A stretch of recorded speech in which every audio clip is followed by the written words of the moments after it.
Саламатсыңдар ма балалар? Әдебиеттік оқу сабағын бастаймыз. Сабақтың тақырыбы Есеннің кірпісі. Бүгінгі сабақта шығарманың тақырыбын анықтайсың. Алдымен мына жұмбақты бірге шешіп көрейік. Тұмсығында түймесі бар, үстінде сұр жейдесі бар, жейдесінде инесі бар. Бұл не балалар? Бұл кірпі. Олай болса, біз бүгін кірпі туралы білетін боламыз. Сендер білесіңдер ме? Кірпі ақылды, айлакер жануар.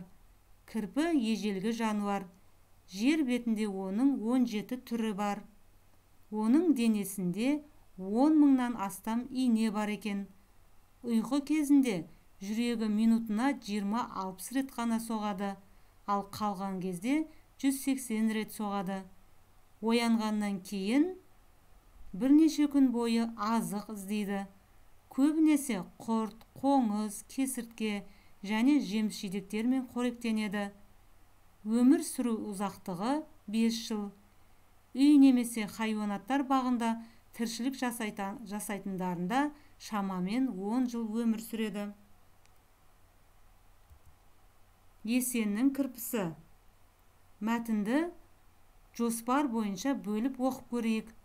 Мәтіннің бірінші бөлігіне Есеннің ағаштары деп ат қоямыз. Есен үйінің айналасында зәулім ағаш көп. Бірінде алма, бірінде алмұрт, тағы біреуінде моншақтай қызыл шие, уылжыған өріктер өсіп тұр. Ағаштардың арасында қызғылт бүлдіргендер де жасыл жапырақ арасынан қылтиып бой көрсетеді.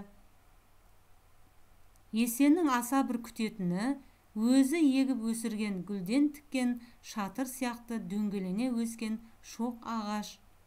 Оның ішіне Қаби екеуі үйінен тартылған электр сымына шам орнатты.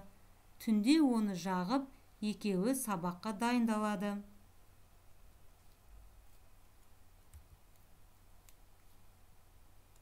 Мәтіннің келесі бөлігін Есеннің асыранды кірпісі деп алайық. Есеннің асыранды кірпісі электр сымы жанған кезде ағаштардың арасынан шығып, жаздық күркедегі кереуеттің астына кіріп кетеді. Ол кереует астынан шығып, қараңғы түнде жайнаған электр жарығына таңырқағандай кішкене тұмсығын шығарып, қарап тұрады да қайтадан жиырылып қалады. Есеннің кірпім деген дауысы шыққанда тұмсығын шығарып, азығын іздейді. Есен оның азығын күні бұрын дайындап қойып, үнемі оның қимылын байқайды. Мәтіннің соңғы бөлімін әуен тыңдаған кірпі деп алайық. Есен кереуеттің бас жағында тұрған мандолинасын алып тартты. Мандолинаның дыбысы түнгі тынық кеште өте ашық, әдемі еді. Біраздан соң кірпі домаланып, кереует астынан шықты да, дыбысты аңғарып тура Есеннің алдына келді. Сөйтті де, әуенді анық тыңдағысы келгендей, тұмсығын сәл көтеріп аз тұрды. Кітап оқып отырған Қаби басын көтергенде, мына кірпінің тыңдап тұрғанын қарашы, әуен ырғағын сезеді өзі, деді Есен күлімсіреп. Балалар, бұл әңгіменің авторы Сапарғали Бегалин. Ол қазіргі Шығыс Қазақстан облысы Абай ауданы Дегелең ауылында туған. Шоқан Уәлихан туралы жазған Шоқан асулары атты кітабы бар. Сапарғали Бегалин ақын, балалар жазушысы. Мәтіннің негізгі ойын анықтап көрейік. Мәтіннің негізгі ойы жан-жануарларға қамқорлық жасау, олармен тілдесе білу, табиғатты аялау. Әңгімеден табиғат суреттелген жолдарды тауып оқыңдар. Осы үзінді бойынша қандай сурет салуға болады?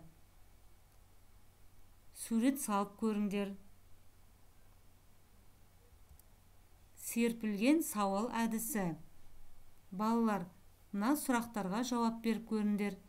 Есен кірпісіне қандай азық дайындап қояды деп ойлайсыңдар? Өзің кірпі асырасаң, қандай азық берер едің? Әуен тыңдаған кірпі туралы не айтасың? Есеннің іс-әрекетіне өз көз қарасыңды білдір. Балалар, бүгінгі сабақ сендерге түсінікті деп ойлаймын. Сау болыңдар.